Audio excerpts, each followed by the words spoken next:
When we talk about games that have taken the world by storm, many games come into mind. Such games have often been made by big studios with wealthy publishers financially backing their project. Cuphead, however, is not one of those games. It may not be a game that started the boom of indie video games, but it sure belongs in the conversation for being one of the best. My name is Smuckerson, and today I would like to take a deep look into what made Cuphead such a great game. Now, I of course cannot start this without first and foremost mentioning the art style, music, and overall vibe of Cuphead. As we all should know by now, Cuphead draws heavy inspiration from 1930s style cartoons in terms of the animation, to the point where almost everything in the game is hand-drawn, to accurately capture that authentic look and feel of 1930s style cartoons. The entire soundtrack is also jazz, specifically big band jazz, which was not really used commonly in cartoons of that era as they use other types of jazz, but nonetheless still does a good job of capturing that essence. These two things, more so the animation style in my opinion, are what caught the eyes of many gamers including myself. To this day, and I believe even for the foreseeable future, we will not get another game that has the style quite like this unless Studio MDHR were to make a sequel. This is, however, expected, as for most indie titles, a unique, eye-catching art style is essential to the success of the game. In spite of that, I cannot help but be amazed as to how good of a job Studio MDHR did in embracing the very thing they drew inspiration from, and it goes to an even deeper level. This is evident in the story and premise of the game itself. A lot of your typical video game stories will revolve around some protagonist that is a hero in every sense of the word, with the grand quest of saving the world, or a princess, or something along the lines of that. In Cuphead, however, we have the tale of two boys who raise the stakes at a casino and lose to the devil. Upon losing to the devil, they must pay up with their souls, but by pleading with the devil, they get an alternate deal. This deal is what players will be embarking on in fighting other debtors to collect soul contracts for the devil. In exchange for these soul contracts, the devil promises to clear the debt. This reckless and downright childish irresponsibility displayed through the behavior and actions of Cuphead and Mugman do an excellent job in capturing the kind of cartoons that were being made in the 1930s, and that is very commendable. Although the art style and overall vibe of the game is what got the attention and intrigue of many gamers including myself, there is not much I can say that hasn't already been said. To top it off, it is not what has kept me coming back to Cuphead from time to time. Underneath that shiny coat of paint with the 1930s cartoon art style is a solid run-and-gun platformer that pays homage to the classic and difficult run-and-gun games of the past, such as Contra. I personally was never too big of a fan of run-and-gun style games, but Cuphead is without a doubt the exception. There is just a lot that this game does that makes all the difference in its gameplay. One of the most notable components of the gameplay would be the immense difficulty, and that most of the levels involve fighting against bosses. Many people have compared Cuphead to Dark Souls, and although I don't like how every game that focuses on being difficult gets compared to Dark Souls, it does kinda make sense. A lot like Dark Souls, the key to defeating any of the various bosses in Cuphead will revolve around them attacking you, and you as a player figuring out how to defend against them, whether it be by dodging or parrying. There are also ways to cheese many of these bosses as well, so again it does make sense. The immense difficulty, however, shouldn't be too off-putting. The game very much has a pick-up and play feel to it that is welcoming to all players, even those who usually do not play difficult games. It's really just a matter of learning the game and using everything you can to your advantage. Difficult, but fair essentially. That is how difficulty is done right. This is where you can really see how well done the boss fights are. A typical boss fight in Cuphead will involve at least 3 phases, if not more, where the boss changes drastically along with the attacks. I really appreciated this as the fights never got too easy as it progressed and kept me on my feet the entire time. In spite of these multiple phases, the strategy to getting good was made very straightforward thanks to this. The key to mastering a particular boss boiled down to taking things phase by phase, so that if I can do an excellent job with the first phase and avoid all the attacks, then I no longer have to worry too much about mastering it, and can just worry about the next phases. It is important to note though that the attacks in each phase can vary, which is yet another thing I appreciated, as this further kept me on the edge of my seat and forced me to just get good. A good example of this would be in Clip Joint Calamity, where in the final phase the two frogs turn into a slot machine. When you parry the slot machine, it does its thing and then shows what slots you got. Depending on whatever random slots get chosen, that signals the kind of attack the slot machine will throw at you, and there are 3 variants in total. Another feature within Cuphead that is very subtle but nonetheless commendable is the cues given with these particular boss attacks. These subtle cues give hints as to the trajectory, range, or even type of the attack the boss is going to do, and do a great job of assisting players without holding the player's hand and essentially forcing the player to learn and read attacks. There are many great examples of this all throughout the game. Some of my personal favorites include the color of the dog bowls in the final phase of Dog on Dog Fight, Chef Saltbaker cutting ingredients in the background and throwing them at you within the first phase of his fight, and a sign saying what attack is coming up in the second to last phase within Dramatic Fanatic, similar to how they do it in plays. There are a plethora of examples of the game doing this, and it just adds to the gameplay very well. One big factor to Cuphead's excellent gameplay would also be how addictive it can be with the whole one more try mentality.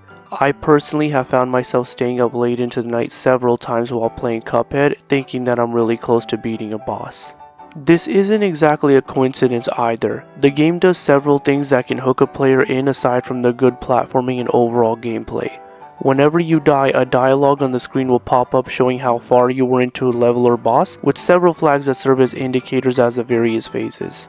With this, you get a really good idea as to not only how far you were into a level, but also the specific phase, which of course is going to be helpful with any phases you may struggle in. With this dialogue, you are also given the option to immediately retry the boss or level and jump right back in, which of course is going to be tempting. One feature that I appreciated just as much, however, would be that you can hit the pause button and at any time have an option to immediately restart the level. My strategy for beating any of the bosses was to always master the first phase or two without taking a single hit, as then all I would really have to worry about were the final few phases. In the event I ever took a hit early on in the level, it was convenient that I could just quickly restart things to help with my mastery of the early parts of a given boss. Lastly, upon successfully defeating a boss, you get an overall grade based on how well you did on a level. Grades can be low as a D- all the way to an A+ or S if you play on expert mode. The grade you get depends on how long it took you, how much HP you had when you beat the boss, how many successful parries you had, how much super meter you used, and the difficulty you played on, which if you played on at least regular, then both stars will be filled. Beating a level is one thing, but to do it with mastery so that you get an A+ or S is something else entirely. I personally came back to multiple levels so that I had at least an A- in each level just cause. All of these aforementioned features may seem insignificant, but they are not, as they make all the difference in the addictive one more try aspect of Cuphead. Aside from the difficulty and overall addictive gameplay, Cuphead also has its fair share of RPG elements that make all the difference to further enhance the player experience. Throughout the overworld, along with the run-and-gun levels, you can acquire the in-game currency to then go to a shop and buy various tools for combat. These tools include your shot and charms, but there are also super arts which are acquired by rescuing a legendary chalice from each mausoleum. There are a total of 9 different shots, with 3 of them having been added in the delicious Last Course DLC. They all have their strengths and weaknesses, and it's up to you as a player to figure out what works for you, as you are only allowed to equip 2 different shots at any given time. I generally switched up my shots depending on the boss or level and what I felt worked best in the situation. I really appreciate that we get to equip 2 different shots instead of 1, as sometimes I had to change shots according to the phase of a given boss fight. There were generally only 4 shots that I used throughout my playthrough. Those 4 were the pea shooter, which is the standard weapon. It has a long range with average damage. The spread, which as the name suggests has a wide spread but also does a lot of damage, but you have to be really close to your foe. The chaser, which homes in on your enemy so there is no aiming required but does below average damage. And lastly, the roundabout, which has a lot of range and coverage while also doing good damage, but has to be aimed while facing away from your enemy to get the most out of it. Maybe as I play more over the years, I'll check out other weapons and see if they click for me. Along with the weapons, there are also charms, which are essentially perks that can help with various aspects in combat. There are a total of 9 charms, with 4 being added in the Delicious Last Course DLC. Just like weapons, they all have their strengths and weaknesses, and it is up to the player to determine what is best for them. You may only equip 1 charm at a time, and I had 3 that I personally used throughout my playthrough. Those 3 that I used included the Smoke Bomb, which makes you invincible during dash, the Astro Cookie, which lets you play as Miss Chalice. As Miss Chalice, you get a double jump, invincible roll, and you parry by dashing. And lastly, my favorite of them all, the Heart Ring. With the Heart Ring, you gain 1 HP on your first, third, and 6th successful parry. This strongly incentivizes parrying, and as a result can help with your overall grading once you beat the boss or level. The super arts compared to the weapons and charms are limited, as there are only 3 and you only get to use them if your super meter is maxed out. I only use the energy beam generally, and I didn't really bother exploring them as much as the weapons and charms. Now, we have briefly touched on it, but I would like to more extensively talk about the parry mechanic in Cuphead, as just like with any game that has a parry mechanic, it is very satisfying and enhances the gameplay by a great factor. Parrying in Cuphead, at least while playing as Cuphead or Mugman, requires good timing, in which you first jump and then right before hitting an enemy or object that can be parried, you press the jump button again while in the air. This parrying mechanic is not without its incentives either. In other games such as Sekiro, parrying an enemy builds up their posture, which eventually lets you kill them once it is full, or in Dark Souls, a successful parry leaves an enemy wide open for a follow-up attack with high damage. Meanwhile, in Cuphead, parrying impacts your score, and depending on what charm you have can help with other things such as the Heart Ring charm, where you get additional HP.